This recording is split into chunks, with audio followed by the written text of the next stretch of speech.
झूठ के लिए आपको फांसी लगा ला के मरना पड़ेगा। आपकी बीवियों को, आपके बच्चों को तन मन भूखे प्यासे पेट बच्चों की भूख मिटाने के लिए तन मन बेचना पड़ेगा। साथियों, जागना होगा, कांग्रेस पार्टी को लाना होगा। कांग्रेस पार्टी ने जो नोटबंदियां की थी, कांग्रेस पार्टी ने गरीबों को उठाया था, आपको फिर से कांग्रेस लाना है। ऐसी भारतीय जनता पार्टी को इस देश से और प्रदेश से हटाना है। साथियों, मैं अपनी बात को ज्यादा नहीं बढ़ाऊंगा। आदरणीय हमारे सीनियर जी का, हमारे बुजुर्गों का हमें कहना है आदेश है, तो मैं आपसे यही कहूंगा कि आप लोग आए, बड़ी खुशी की बात है और हमें हमारे मंच पर बुजुर्ग है, हमें उनका आशीर्वाद मिलता है।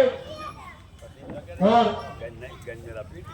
आप लोग हमेशा मेरी आपसे विनती है कि कांग्रेस पार्टी को वोट दें और आगे बढ़ाएं। और मैं अपनी पार्टी को यही विराम देता हूँ। जय हिंद, जय भारत, जय कांग्रेस पार्टी। इंदिरा गांधी, इंदिरा गांधी, अमर रहे, इंदिरा गांधी, अमर रहे। आज क्या है, आज क्या है? 15 अगस्त। बहुत बहुत धन्यवाद।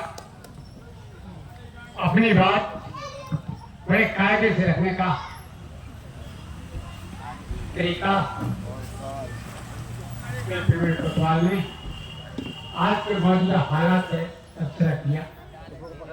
आज का 15 अगस्त का दिन उन आजादी के महान सेनानियों को नमन करने का, श्रद्धांजलि देने का दिन है। हम उन महान श्रद्धांजलि उन महान सेनानियों को भी देना चाहेंगे जो 1947 और 48 के युद्ध में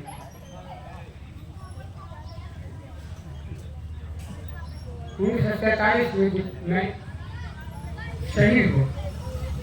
मैं 1965 की लड़ाई, 1962 की लड़ाई, 1971 की लड़ाई, 1998 की लड़ाई और आज के अपोजिशन में करते उन महान सेनानियों का, जिनका सबका वास्ता बगिना की जमीन से है, जिसे ब्रिटिश आर्मी बेस और नार्दर्न एशिया के नाम से जानते हैं। वो सब सेनानी इस जमीन से कसम खाते, यहाँ प्रशिक्षण लेके, यहाँ की गलियों में घूमते, यहाँ की माटी की जिनका सीधा सरोकार है, इन सड़कों से हमारी सरहदों तक गए और सरहदों से गए और वापस कभी नहीं आए। आपको याद होगा 1962 की लड़ाई के बाद फर्स्ट आर्म ब्रिगेड हमारा जो था, एलिफेंट ब्रिगेड, उसके बाद हमारे बुजुर्ग लोग बताते हैं कि आधे से वापस नहीं आए। उन महान शहीदों को, जिन्होंने सीमा को अक्षुण्ण रखा, आज नमन करने का दिन। मैं उन महान शहीदों को भी नमन करना चाहूँगा। 65 में जो हमारे महान लाल बहादुर शास्त्री प्रधानमंत्री के नेतृत्व में लाया गया था और बेहद लड़ाई के बाद जब यहाँ सेना वापस आई थी तो लोग कहते थे हमारे ऑफिसर बहुत ज्यादा मारे, और उन ऑफिसर को मारने के बाद जो मूल्यांकन किया गया था वो जमीन जगह से जमीन आके छानी से कर दिए गए थे। उनको याद करने का दिन है। उनकी आत्माएं यहाँ घूम रही होंगी, उनको नमन और श्रद्धांजलि देते हैं। हम 1971 में जो लड़ाई इंदिरा गांधी ने लड़ी बांग्लादेश में, और आज तक ऐसा इतिहास में कभी नहीं हुआ कि 1 लाख फौज से सरेंडर रखा गया। एक वो देश है जहाँ 11 आदमियों की फौज आई और जरूर जैसे लोग, और इन्होंने भारत को शासन किया। उस भारत को इतनी मजबूती मिली 1947 के बाद कि 71 में 1 लाख फौज से सरेंडर करा दिया।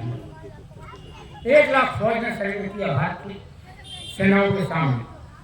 वो उस स्वतंत्रता संग्राम सेनानी, उस रथ और श्रीमती इंदिरा गांधी की छाया में आज हम स्वतंत्रता दिवस के समारोह को मनाते। आज हम कारगिल दिवस से हुए इनकी स्मृति में आज भी बात बना हुआ है। वो सेनानी इसी बगिया से गए, उनको नमन करना चाहूँगा, श्रद्धांजलि देना चाहूँगा। वंदन करना चाहूँगा कि उनसे हम लोगों को प्रेरणा मिले। ये कसम लें आज कि हम देश की आज़ादी के लिए, देश के उन महान शहीदों के दिए हुए सिद्धांतों को संरक्षण देते हुए याद रखेंगे, उच्चारण नहीं देंगे। वो जो गलत तंजीमें हैं, गलत लोग हैं, चाहे वो आतंकवाद के नाम पे आए, चाहे वो गांधी जी का, सरदार पटेल का किसी का लहाव बोल के आए, उनको इस देश में घुसने नहीं देंगे। एक कदम खाने का आवाज सही याद है। पानी पीने से लो।